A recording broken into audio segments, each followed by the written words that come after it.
तरह से देखते हैं? बहुत ही दुखद घटना है। जितनी भी निंदा की जाए उतना कम है। ये हमला, ये प्रहार भारत की आत्मा पर किया गया है।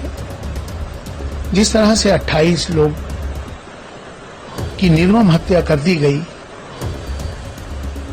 उनके परिवार उजड़ गए, वो तकलीफ जो जिस पे बीतती है उसको मालूम होता है। आज पूरा भारत गमगीन है, दुख की लहर है पूरे भारत में।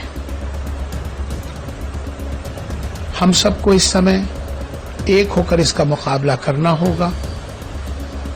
हमने तमाम मस्जिदों से, खास तौर पर जामा मस्जिदों से, मदरसों से एक गुजारिश कर दी है कि वो जुमे के खुतबे में, जुमे की नमाज में तमाम उन शहीदों को श्रद्धांजलि दी जाएगी जो लोग शहीद हो गए इस हमले में, और उनकी आत्मा की शांति के लिए दुआएं की जाएंगी। और तमाम इमाम आतंकवाद के विरुद्ध खड़े होकर आज उसका ऐलान करेंगे। अब ये वक्त आ गया है कि ये सबको मालूम हो जाना चाहिए कि आतंकवाद का कोई मजहब नहीं होता है, आतंकवादी का कोई मजहब नहीं है, आतंकवादी शैतान होता है। जिस तरह से हमारे पड़ोसी देश पाकिस्तान ने जिस तरह से आतंकवाद को संरक्षण दिया हुआ है, जिस तरह से वहां आतंकवादी अड्डे चल रहे हैं, जिससे हमेशा भारत इससे जूझता रहा है, और हमेशा से प्रधानमंत्री श्री नरेंद्र मोदी जी ने खास तौर पर ये बात कह दी थी कि जब तक हम उस देश के साथ बातचीत नहीं कर सकते, संबंध नहीं बना सकते, कि जब तक वो देश आतंकवाद को खत्म नहीं कर देगा। भारत सरकार ने जो फैसले लिए हैं, जो कूटनीतिक फैसले हैं उनके, उस फैसले के लिए हम पूरा देश उनके साथ है। ये तो अभी एक शुरुआत है। समय के साथ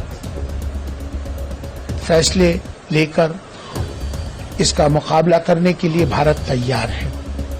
हमारी सबकी जातियां जरूर अलग हो सकती हैं, हमारे इबादत करने के तरीके जरूर अलग हो सकते हैं, हमारे पंथ जरूर अलग हो सकते हैं, हमारे धर्म जरूर अलग हो सकते हैं, लेकिन हमारा जो सबसे बड़ा धर्म है इंसान और इंसानियत का है।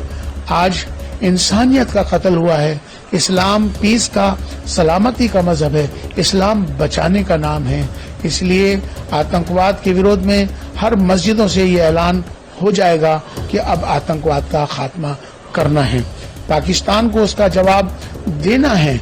इसको देने की जरूरत अब समय आ गया है कि बहुत दिनों से पाकिस्तान हमारे देश भारत के अंदर जिस तरह से आतंकवाद फैलाता है, आतंकवादियों को भेजकर निर्मम हत्या करता है, अब इसका मुकाबले के लिए भारत तैयार है। समय पर उसको जवाब जरूर दिया जाएगा।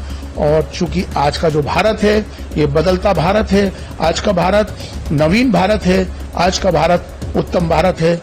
भारत पहले भी सक्षम था जवाब देने के लिए, क्योंकि भारत ने हमेशा से कभी भी किसी देश पर आक्रमण नहीं किया। भारत हमेशा से डिफेंसिव रहा है, लेकिन अब वक्त आ गया है उनके खिलाफ अब अपने मुकाबला करने के लिए, उनको जिसका सही वक्त पर सही जवाब देने के लिए अब भारत बिल्कुल तैयार है। हम सबको इस आतंकवाद के खिलाफ एक होकर, पूरे देश को एक मिलकर इसके लिए खड़ा होना।